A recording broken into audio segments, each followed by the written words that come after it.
ആരി സെൽവരാജിന്റെ സിനിമകൾ തന്നെയാണ് അങ്ങയുടെ രാഷ്ട്രീയം. ഇത്രയും ജാതിക്കെതിരായി പറയുമ്പോൾ ഈ തിരുനെൽവേലി പോലൊരു സ്ഥലത്ത് ജീവിക്കാൻ അങ്ങേക്ക് ഒരിക്കൽ പോലും ഭയം തോന്നിയിട്ടില്ലേ? എപ്പോഴെങ്കിലും ഒരു ത്രെട്ട് ജീവിതത്തിൽ ഉണ്ടായിട്ടുണ്ട്, എന്തെങ്കിലും ഭീഷണികൾ? இல்லை, அந்த மாதிரியான த்ரெட் இருந்துச்சுன்னா நான் எதிர்கொள்கிறேன். அது வெளிப்படையான த்ரெட் இருந்துச்சுன்னா நம்ம வந்து அதுக்கு நான் பயப்பட போகிறது கிடையாது. அதுக்கு நம்ம வந்து என்னுடைய எந்த படமும் நான் பயப்பட மாட்டேன். பட் உளவியெல்லாம் அவங்களுக்கு சேஞ்ச் பண்ண நெரேட்டிவ் செட் பண்ண ட்ரை பண்ணுவாங்க.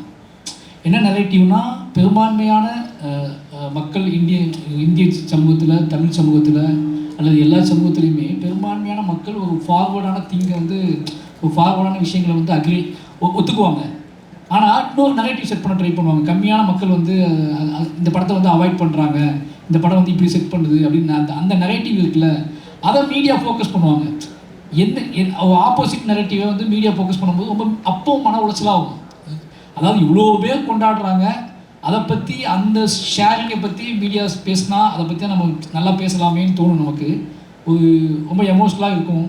ஆனால் எதை நம்ம காது கேட்கக்கூடாதுன்னு நினைப்போமோ அதை மீடியா கொண்டு வந்து நம்ம முன்னாடி நிப்பாட்டி, அங்கே ஒருத்தர் அப்படி சொன்னாரே அது உங்களை பாதிச்சிச்சா, இங்கே ஒருத்தர் சொன்னாரே அதுக்கு உங்கள் பதில் என்ன, என் கண்ணு முன்னாடி 50 பேர் பாராட்டிகிட்டு இருப்பாங்க, அதை விட்டுருவாங்க.